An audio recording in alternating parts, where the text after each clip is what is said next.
I've always been really fascinated by Venus because it's kind of an alternate Earth. Some people consider Venus to be a sister planet to the Earth, or perhaps a twin. But if it is, it's really an evil twin. I don't think it's evil, but it's a remarkably different twin. Earth's nearest planetary neighbor is an enigma. Venus has these incredibly thick clouds that you can't really see through. This is what makes it shine like a beacon in the sky. And actually, sometimes people think it's a UFO because it's so bright in the sky. Humans have looked at Venus and been drawn to it for millennia.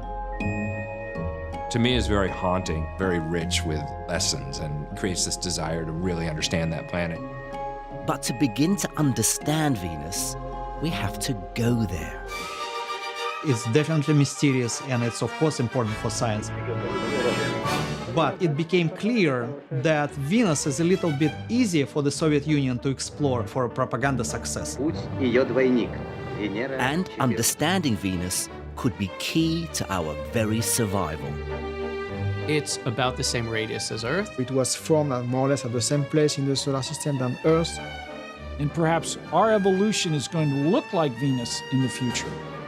We can't claim to understand Earth really if we don't understand Venus.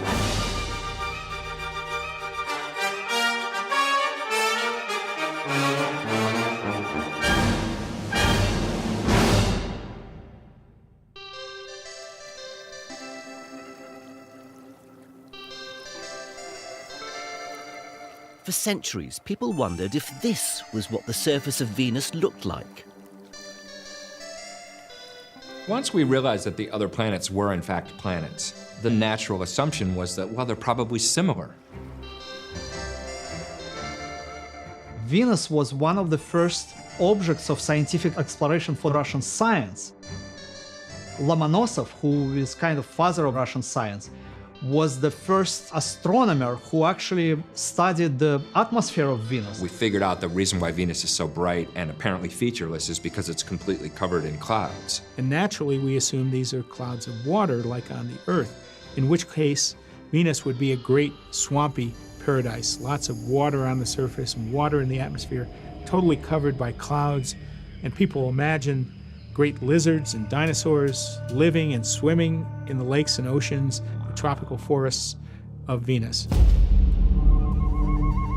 Svante Arrhenius, who was a brilliant Swedish chemist, was one of the first people to actually model scientifically what the climate of Venus was like. But he also had ideas about the life on Venus and the vegetation, and he made observations that he thought confirmed this. So he actually had a kind of scientific view, but with a lot of imagination filling in the blanks, that promoted this idea of Venus as a planet with a lot of vegetation and a lot of life that was similar to Earth, but maybe also Earth sort of stuck in the past in an earlier age when Earth was sort of a swamp planet. The only way to tell, actually, whether Venus was a sort of living world with jungles on the surface was to actually go there with spacecraft.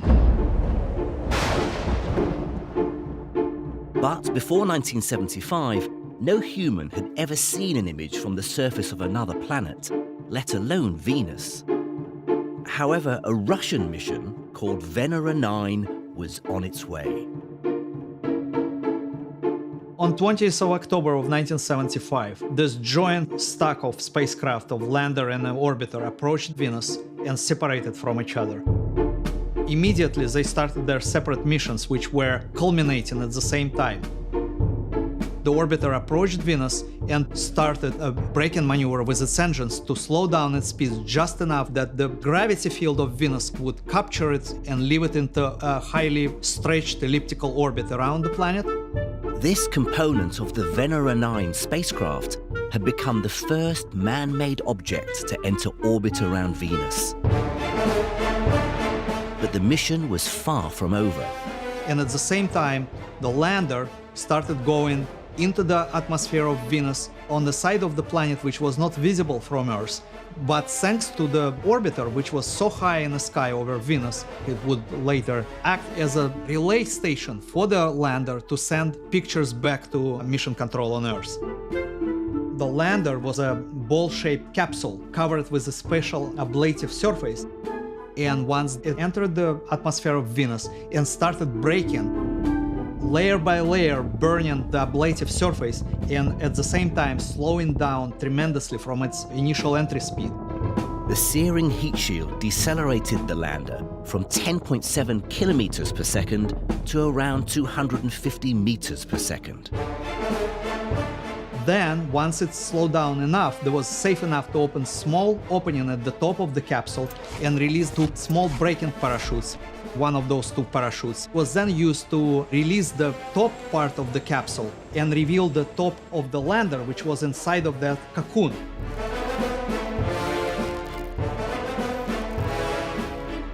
The speed dropped from 250 meters per second to 150 meters per second before a third parachute was deployed. And once that happened, there was an antenna, a transmission antenna exposed, and that allowed it immediately start transmitting data to the orbiter, which in turn relayed back to the ground control. The third parachute brought the velocity of the lander down to just 50 meters per second. And then that parachute was separated, and it pulls out three-canopy main parachute system, which allows the lander really slow and gentle descent.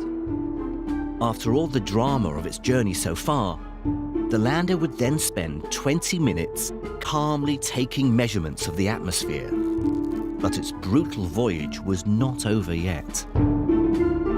When the probe is around 50 kilometers over the surface, the command is sent to cut the main lines of the parachute.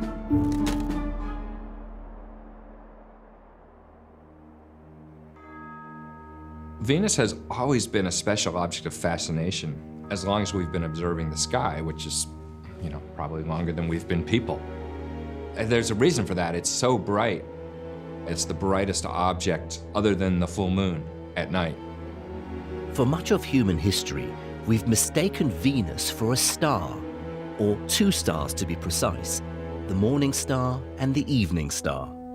It appears as an evening star for a little while near the horizon and then disappears and then reappears as a morning star near the horizon and does this intricate little dance in the sky and then disappears again. And so it bounces from evening to morning. It's never up in the middle of the night. It's always at the dusk and dawn, which are the most evocative times.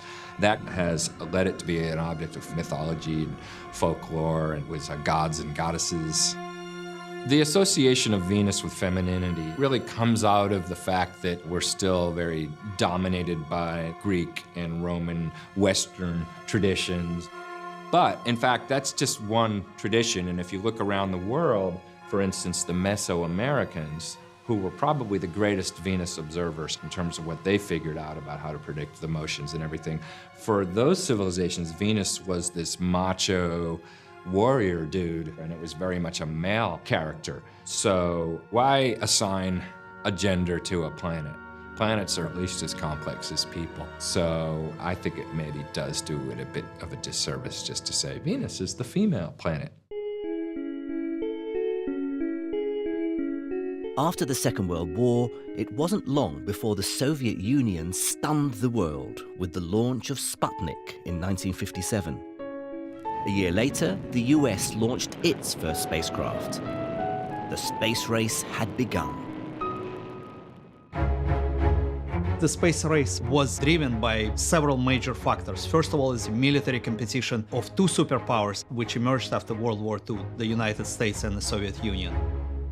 And the second is this ideological competition between two systems, socialism in the Soviet Union and capitalism, as at least Soviet Union saw it. And that competition included scientific pursuit. In the world of science, probably the best way to prove that superiority would be with victories in space. And the Soviet government understood this. Space exploration has a dark side. We can't deny that we rode to the moon and to the other planets on the wings of war, that the reason we have these rockets that can launch payloads into orbit and beyond is because they were developed to destroy cities. The emergence of rocket technology immediately gives scientists this idea that you can put scientific instruments on the rocket and fly them first to the upper atmosphere, then to space, and then into deep space all across the solar system. But within the Soviet Union, it was in the framework of testing intercontinental ballistic missiles and weapons systems. It was absolutely under the same level of secrecy. There was absolutely no public. This was absolutely top secret. We didn't use the term spacecraft in those days. We called them payloads because everything went on top of a launch vehicle. And the main thing you put on top of the launch vehicle was the warhead, which was the payload. The idea is you were really trying to develop a launch vehicle. The payload was sort of an insignificant addition back in those days. What happened early on in the space race is we began to say, hey, the solar system, let's explore it. And our competitors, the former Soviet Union, was doing the same thing. Now, they happened to set their sights on Venus really, really hard. The initial motivation for the Soviet space program was propaganda success.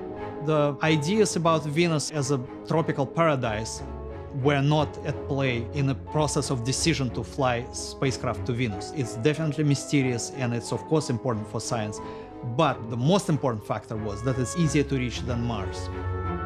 The rocket scientists in the early space race concluded that in order to get to Venus, there's a window of time in which the planets are closest. This occurs every 19 months.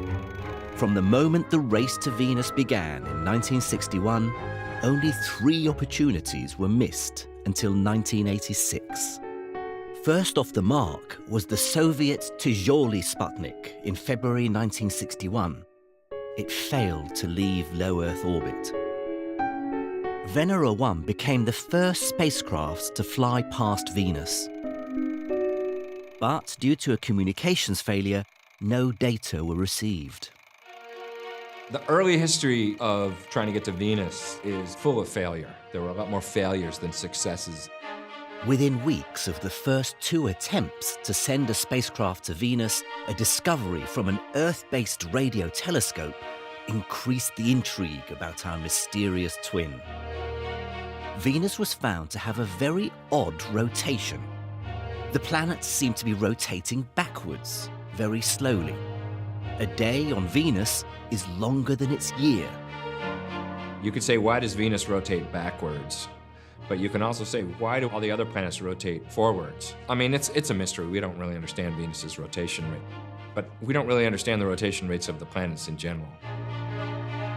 18 months after the discovery of Venus's peculiar rotation, the next opportunity to get to Venus was approaching. In that second half of summer of 1962, all these forces finally came together. Both sides finally had the rockets necessary to launch. They had the spacecraft, which were sophisticated enough to go to Venus. And they had this motivation, money, and all the political rationale to do this. So within this short period of time, from July to beginning of September, there were 5 missions launched, 2 Mariner probes and 3 Russian MV probes, as they were called. Mariner 1 and 2 were identical, and they were both modified Ranger spacecraft taken off the product line and converted for a mission to Venus rather than a Ranger mission to the moon. They were hexagonal in shape with 6 boxes bolted onto a frame. There was a high gain antenna, and there was a tower structure bolted on top of this hexagonal. We called it a bus. It wasn't at all unusual to be working 56 hours a week, you know, and if that meant everybody had to work weekends or something like that, or, you know, 16-hour days, we did it for the time that it took to get back on that schedule. On the 22nd of July 1962, Mariner 1 launched. But the spacecraft malfunctioned and flight control had to manually destroy it. A month later, the first Soviet spacecraft, called 2MV-1 No. 1, succeeded in getting into orbit. But its upper stage rocket booster failed, and it never left low Earth orbit. 2 days later, Mariner 2 blasted off successfully from Cape Canaveral, followed by the final 2 Soviet spacecraft on the 1st and 12th of September. Both failed to leave Earth's orbit. 3 months later, on the 14th of December 1962, Mariner 2 arrived safely at Venus. Mariner 2 became the first spacecraft to explore another planet in the solar system and actually return useful scientific data from the vicinity of another planet.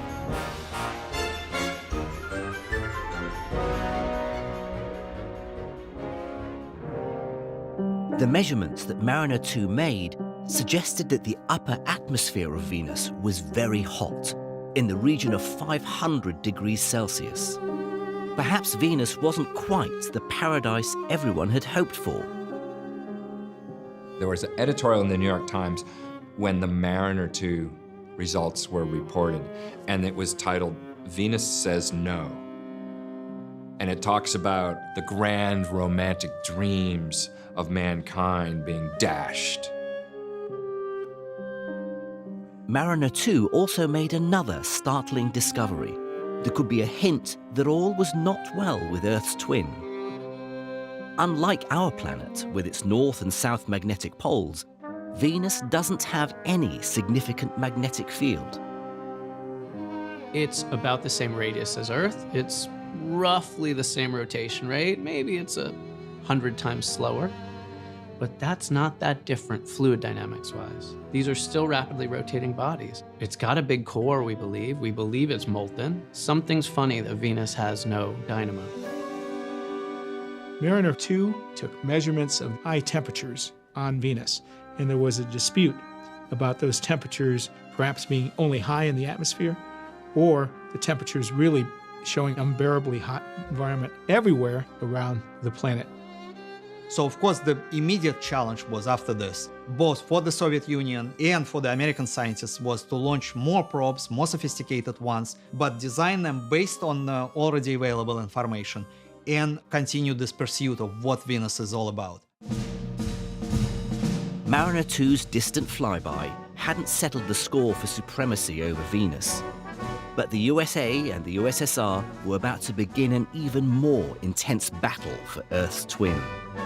From now on, once Mariner 2 did the job, it was absolutely paramount for the Soviet Union to land on the surface of Venus first, and preferably to do imagery and science on the surface of Venus. Over the next 11 years, there was a frenzy of missions to Venus.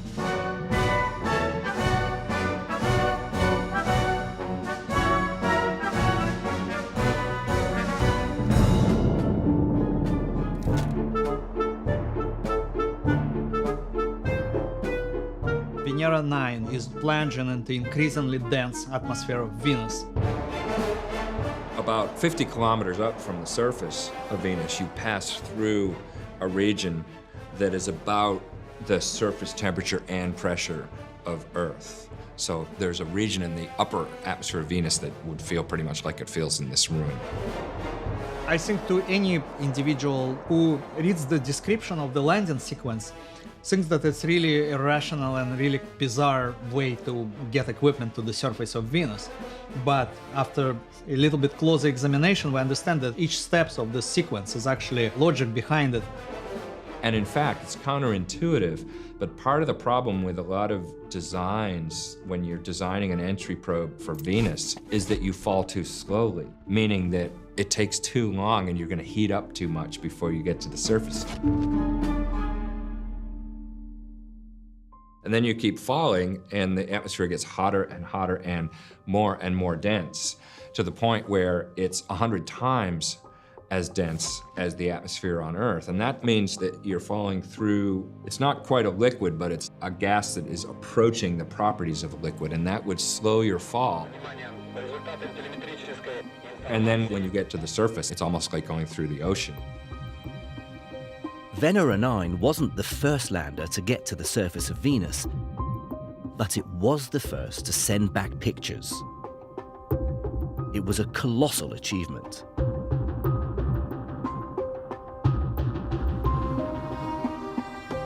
Venera 9 returned the first pictures from the surface of another planet. And the fact that that was done first for Venus, before the Americans did it with Viking in 1976 at Mars, is really remarkable because it's much harder to land on Venus and photograph it than it is on Mars. Not that Mars is a picnic, but just to get something to survive in those conditions and take a photograph and send the results back is really challenging. And that achievement in 1975 by the Soviet Union, well, that was a real triumph of exploration. What we have from the Russian is just unbelievable because it was really a challenge to land there. So even if the images are not perfect, it's still wonderful. But the ideas of Venus as a verdant, lovely environment, possibly with jungles on the surface and a water-rich environment, were immediately taken away. It wasn't really until Venera 9 operated at the surface for some time and returned data that we were sure that we had solid data that told us, yes, this is how hot and this is what the pressure, and wow, that's really pretty intense. After Venera 9, we had a sense of what some individual places on Venus were like. If you send a probe in one place and you measure the temperature and pressure on the way down, it gives you one slice from space to the surface. But the more we learned about Venus, the more we realized that, like Earth, it's a complex, changing planet with different things going on the day side and the night side, and this latitude and that latitude. And that to really understand what's going on, you have to measure multiple places at once. If you have this probe on the night side and this probe on the day side and this probe at high latitude and this probe at low latitude, and you're able to do them all at once, then you can put together more of a 3D picture of the way the atmosphere is behaving and changing over time.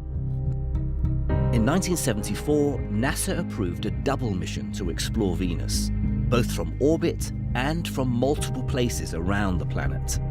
This ambitious mission was called Pioneer Venus. The Pioneer Venus mission included an orbiter and 4 probes, 3 small probes and 1 large probe, to look at different parts of the globe of Venus and to make measurements as they descended to the surface. The Pioneer Venus orbiter launched in May 1978, and the spacecraft carrying the probes followed it in August. The orbiter had arrived at Venus a few days earlier and inserted itself into orbit in preparation to relay data back from the atmospheric probes. The probes were not designed to survive the landing, but fortunately, one did and continued to send back information until the heat of the surface destroyed its electronics. The results from the Pioneer Venus mission were clear. No matter where you went on Venus, the night side, the day side, the equator, or the higher latitudes, its surface was uniformly hot and at high pressure. So Venus is all bad. The temperature only varies by a degree or 2 over the whole globe, day to night, pole to equator, and the thick atmosphere acts like a blanket which keeps the entire surface of Venus very hot. And so there's no place, no hospitable place on the surface of Venus where we might imagine humans living. And it's not just the temperature. The atmospheric pressure on the surface is so high that it would crush almost every military submarine ever built. Now we see Venus is just an awful environment. I mean, the atmosphere is only CO2 with 90 bars on the surface and 500 degrees. By the end of the 70s, we really understood how Venus looked. I mean, it was not going to be habitable.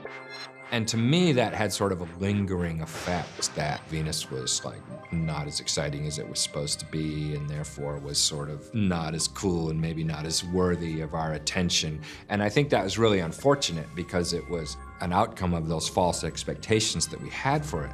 So instead of Venus being a sort of tropical paradise, it's hell. Things have gone terribly bad. The temperature on the surface is hot enough to melt lead, and the atmosphere is full of poisonous gases and carbon dioxide. It sets up this huge mystery. Why do you have these twin planets so nearby, and one of them ends up like this, you know, this paradise for earthly life, and this other one right here ends up in such a different state. You know, what happened there? And can that happen here? And if we don't know the answer to that, how much do we really know about our planet? In order to answer these questions, we must go back to the formation of Venus and Earth.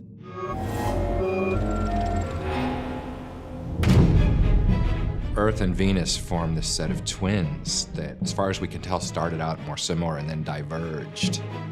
Understanding that divergence is an important scientific puzzle, but it's also just sort of compelling, because Earth is our home, and here's this other planet that could have been like Earth, that should have been, and yet it's so different. The formation of Venus and Earth was probably pretty similar. I mean, it's made of the same type of stuff. It seems as though the original rocky stuff that fell together and made Earth probably had a lot of water bound up in it. And Venus, because it seems to have been made out of the same stuff in the same process at the same time, then likely got a similar admixture of water, just chemically bound up in that rocky material that made the original planet. About 600 million years after the beginning of the solar system, there was a very large period of collisions when the collision rate was very high, and that's what we call the late heavy bombardment. So during that time, there are both comets and asteroids moving around, both bringing even more water to the Earth and Venus. After all the brutal drama of the initial formation and the violence of the late heavy bombardment, things would have settled down for Earth and Venus. Venus might have been much more hospitable. You know, very similar to the Earth. Maybe there were oceans and even life on Venus.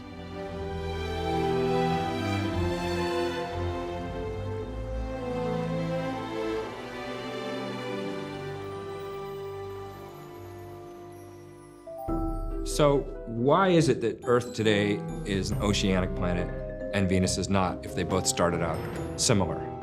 The one obvious difference is that Venus is significantly closer to the sun. It's about 3/4 of the distance from the sun to Earth, which means it gets about twice the amount of sunlight. When the planets were young, the sun was much less bright than it is now. So there was a time when the ocean of Venus was probably stable. What happened, we think, was that as the sun heated up, it triggered something we call the runaway greenhouse. And the way that works has to do with evaporation. So if you're evaporating the oceans of a planet, you're getting more water vapor in the atmosphere. Well, water vapor itself is a strong greenhouse gas, really as strong as CO2, meaning that it's a gas that absorbs infrared radiation. It lets the visible through, it absorbs infrared. So you get more water vapor, you're absorbing more infrared, you have a stronger greenhouse, that heats up the surface, so you get more evaporation. And more evaporation gives you more water vapor in the atmosphere, a stronger greenhouse, hotter surface, more evaporation. So you can see it's what we call positive feedback, because the hotter the surface is, the more water vapor you're getting in the atmosphere, the more water vapor, the hotter the surface is. So that each part of the cycle reinforces the other. That's a positive feedback, and that's unstable, it runs away. So water in the oceans evaporated to make a blanket around the planet, which made the planet hotter. But worse than that, carbon dioxide was baked out of rocks. The idea that carbon dioxide could create a powerful greenhouse effect goes all the way back to the Swedish pioneer Svante Arrhenius. Svante Arrhenius correctly deduced that there was a lot of carbon dioxide in the atmosphere, so it was probably hot. In fact, he was also one of the first people that considered greenhouse warming on Earth, interestingly, and that partly came out of his work on thinking about what Venus was like. So this is one of the ways in which our knowledge of Earth climate and global warming is actually connected to thought about Venus, because Arrhenius put this together. He said, oh, a planet with a lot of CO2 is going to be warm. So how did Earth escape the same fate as Venus, with a runaway greenhouse effect? The answer begins with rain.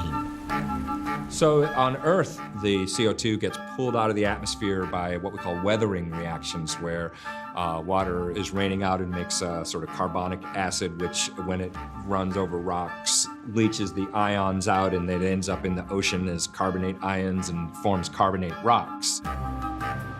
When you see White Cliffs of Dover or any massive deposit of carbonates, you're seeing carbon that has been pulled out of the atmosphere.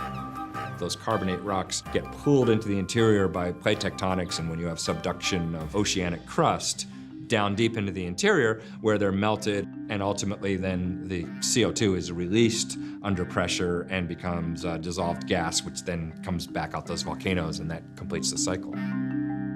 But that is facilitated by water in rain and in these chemical reactions. If you don't have water, you sort of break that part of the carbon cycle.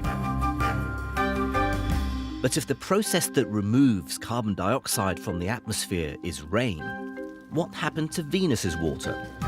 The answer is due to a complex interaction of the planet's atmosphere and the stream of particles that constantly come off the sun, called the solar wind. When the water on a planet evaporates and is in the atmosphere as water vapor, as opposed to condensed on the surface in liquid water, then it's much more vulnerable to being lost to space. And the main way that happens is the water gets broken up by ultraviolet light and what we call photodissociation, which is that these energetic photons of sunlight breaks the hydrogens off from the oxygen. And then when you have a free-floating hydrogen, it's easy for that to escape into space. In fact, all planets are losing hydrogen all the time into space. And when you have a steam atmosphere and a lot of water photodissociating, then you're going to have a stream of hydrogen escaping off into space. And then after a period of time, you're left with less hydrogen and therefore less water on the planet. The solar wind is a stream of charged particles coming out of the sun. That is what is stripping away the atmospheres of the planets. All this means that you're sort of losing water, and so Venus is becoming drier and drier. So Earth has a magnetic field which protects it to some extent from the onslaught of the solar wind, whereas Venus, we have no magnetic field to protect the planet. A decade or so ago, people used to think that the big difference between Earth and Venus was that the Earth had a magnetic field, and then we looked at Venus and we said, oh, it's lost all its water because solar wind strips it away. We are finding it's more subtle now. Pretty much all of the planets lose their atmosphere right now at about the same rate. So everything's scrambled. We're back to the drawing board to really trying to understand how atmospheric escape works and what role, if any, the magnetic field plays in that process.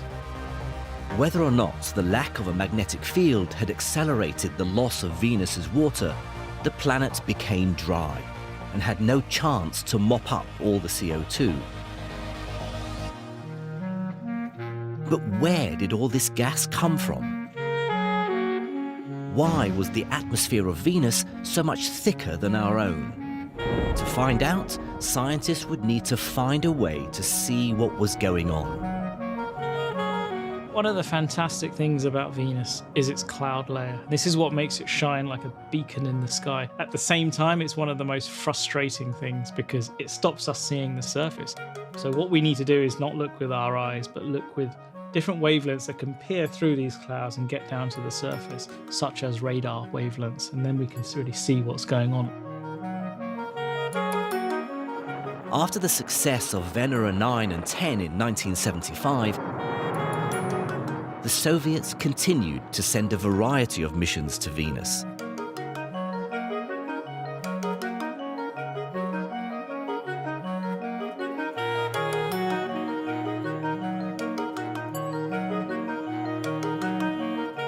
But NASA was determined to try and find out what much more of the surface of Venus actually looked like. And in the early 80s, they started to develop a mission to do that, called the Venus Orbiting Imaging Radar. It had multiple instruments and multiple antennas, and NASA said there's no money. And so this great thing narrowed down to one instrument, and we were a spare parts mission. We used a Voyager spare antenna and a Voyager spare bus and Galileo computers, but the radar itself was a new design. It had this parabolic antenna, so the signal would ping off Venus and come back, and you have to capture it. And you synthesize an image from that, and you do it over and over and over again, and you gradually build up radar images of the surface. The budget version of the mission, made from old spare parts, was renamed Magellan. And on the 4th of May 1989, it was delivered to low Earth orbit by Space Shuttle Atlantis. 0 and liftoff. There's the orbiter going by the launch tower. So the design of Magellan was to get into an orbit, and if Venus is here, it would go by really close for an hour and radar image, and then it would turn back to the Earth and relay back its data for another hour, and then it would correct its wheels and get a star scan, and then turn back and then radar image again. And we did this 24/7 for a Venus day.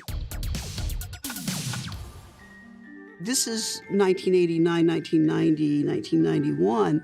We're dealing with reel-to-reel tapes, and they're running these tapes back and forth from Goldstone, and then the data from Canberra and from Madrid would actually be flown in overseas packages. The extreme efforts that the scientists and engineers made to acquire this data was worth it. Magellan provided an unprecedented view of the Venusian surface. They mapped nearly the entire surface of Venus. And that was a huge revelation because that was our first global look at what the geology of Venus is really like. The Magellan data was indisputable. Venus is, or was, a world of volcanoes of all kinds.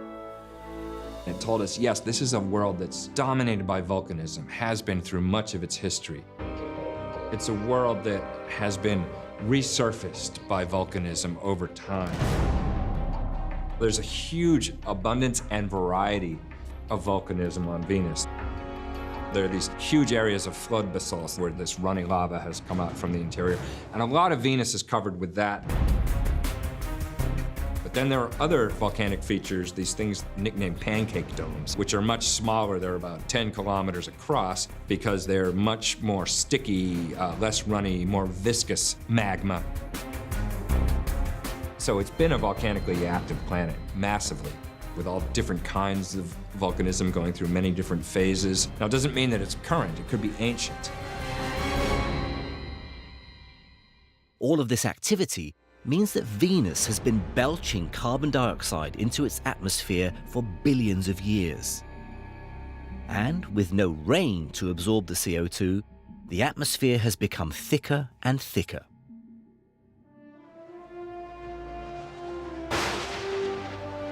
The atmosphere on Venus today is almost all CO2.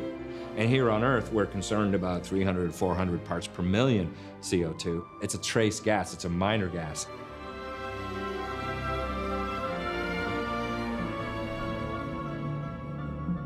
If we assume that Venus and Earth started out similar, which I think is likely, although we still want to gather the data to prove it, that Venus had early oceans more like Earth and had some kind of a tectonic cycle and probably a carbon cycle with carbonates and volcanoes like Earth has today, then what happened?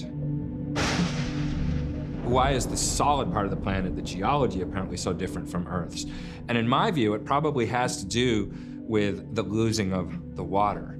That if you lose the water from the surface of the planet, then over time you're going to also dry out the crust and the interior of the planet because you are also outgassing water, you're losing water through that cycle. And on Earth, you're ingassing water too, in the sense that you're pulling water into the interior all the time through that tectonic cycle. If you lose that ability to do that because you don't have any water on the surface, you're not going to right away dry out the interior of the planet. But after 1 billion, 2 billion years, you're going to ultimately end up with a dried out interior and a dried out crust. And that's going to have different material properties. And in fact, if you take an Earth model of plate tectonics and mantle convection and you dry it out, you change the properties of the rocks and say, well, what if these were dry rocks instead of hydrated rocks? These models will start behaving more like Venus. The rocks get harder, it gets harder to subduct, plate tectonics gets sort of choked off, and it's like the engine runs out of lubrication and it gets stuck and then starts going in spurts rather than running smoothly. And this drying up of the crust could be responsible for the lack of what's known as an internal dynamo, which is what produces a magnetic field. I think the easiest explanation for why Venus doesn't have a dynamo is probably that heat is trapped within the core. It appears right now that there's no plate tectonics on Venus. There's probably convection occurring within the mantle, but it's not very efficient at getting heat out. And so that probably traps heat within the core. If heat can't get out, then I can't cool that fluid at the surface. I can't release those dense blobs into the interior, falling and convecting. If it's not convecting, and there's none of that turbulent convection to stir up a magnetic field, I think you should then see what you do see. Magellan orbited Venus from August 1990 until October 1994. The mission mapped 98% of the surface and greatly increased our understanding of the geological processes that have shaped the planet's history. And by that time, it was done. You know, the computers were resetting, we were out of fuel, and then, oh, you got to update because now your timing's off because you got slightly out of orbit because of your thrusters. And it was always an engineering challenge because I was just scrambling every day just to keep it going. But it was a great spacecraft to be your first spacecraft because it was a hell of a learning experience for me. The last communication with Magellan was on the 13th of October 1994, before the spacecraft disintegrated deep in Venus's thick atmosphere. Well, in the aftermath of Magellan, there was a lot of desire for more Venus missions and a lot of frustration in the community of the inability to get NASA to send another mission to Venus, which is an effort that continues. But the Europeans sort of came to our rescue with Venus Express. It's called Venus Express because it was a mission that was put together very quickly. There was a spare spacecraft from another mission, and they had a couple of years to propose and fly a spacecraft, and the Venus Express mission was the one that won. And what Venus Express really is, I think of it as our first weather satellite at another planet. And as the first Venusian weather satellite, Venus Express gave us a much greater insight into what was really going on with Venus's atmosphere.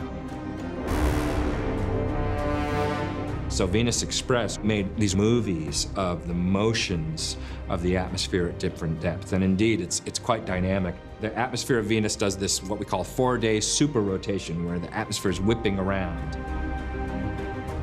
These high-altitude zonal winds can zip around the equator of Venus at 360 kilometers per hour.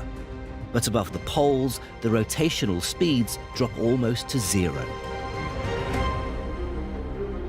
The intense heat on the surface of Venus creates powerful convection currents that drive a separate, lower altitude circulation of heat from the equator to the poles. With Venus Express, we saw these vortices near the poles, in particular the south pole of Venus, which had not been seen before. It's a little bit like water down a bath plug. So seeing that for the first time was very exciting. Venus is entirely covered by clouds. These clouds are made up of droplets of sulfuric acid, so it's arguably the case that Venus has the worst case of acid rain in the whole solar system. The acid rain on Venus is created by the vast amounts of sulfur released through the volcanism that has dominated the planet's evolution. Acid rain is in an extreme state on Venus. Acid rain has been a problem on Earth downwind of factories, and by studying it in an extreme case on another planet, it helps us understand more the interaction of acid with water clouds. But down at the surface of Venus, things are altogether much calmer and deeply weird. Here, the wind speeds are very low. The acid rain has evaporated long before it gets this far down. If you could go to the surface of Venus, not that we can right now, I think it would be an incredibly strange experience. The first thing you would notice is that the quality of light would be very different from the quality of light on Earth. And that's mostly because the light is being filtered through that incredibly thick atmosphere and also through the globally extensive clouds. So it would be kind of a red, murky light. When you look at things, you're looking through this massively convective medium where, because of the temperature you're looking at and the swirls and stuff, you see the refraction of light.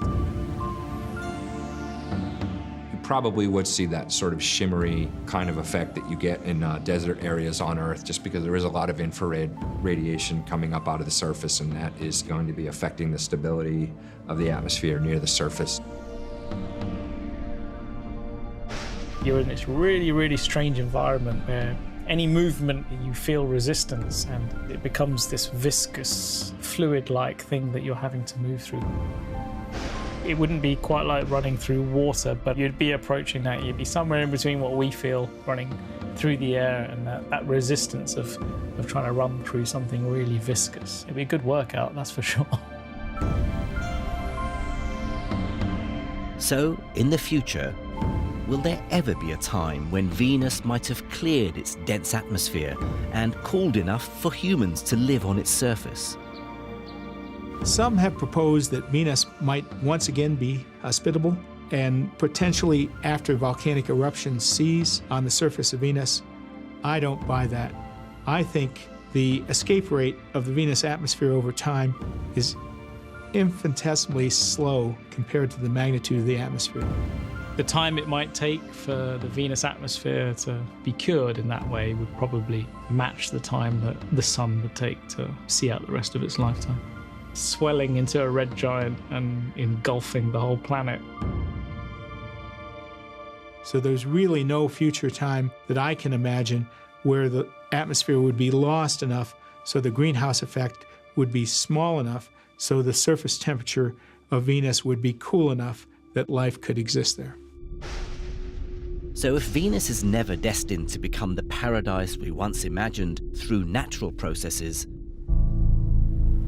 what about through deliberate manipulation? Can we terraform Venus? Terraforming is an interesting concept. It's certainly a valuable thought experiment. I don't necessarily condone trying this, but that's okay because we're not going to have the ability for a long time. We have millennia to sort that out, whether we think it's a good idea. So maybe the way to do it would be to throw a lot of comets at Venus, where you would both raise up the dust from the comet impacts to cool it off, and then you'd also be sort of sprinkling it back with water. If you start to have liquid water on the surface, then that's going to restart the cycle where you're going to then be removing CO2 out of the atmosphere by weathering. It would take a while, it'd be a long-term renovation project, but there's nothing physically impossible about it. The problem with terraforming ideas is that, right now we're in a situation where we're rapidly Veneriforming Earth. That is, turning it to be more Venus-like, and so we can't even imagine any of these futures unless we get to the point where we're doing a much better job of controlling our own actions on Earth.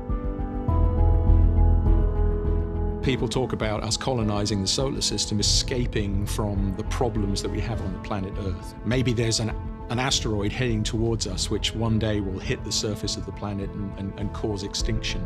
And I think these are things which are important, and we're studying them, and we really need to understand what the possible long-term dangers are. But there's a short-term danger, which is climate change, and it's happening today.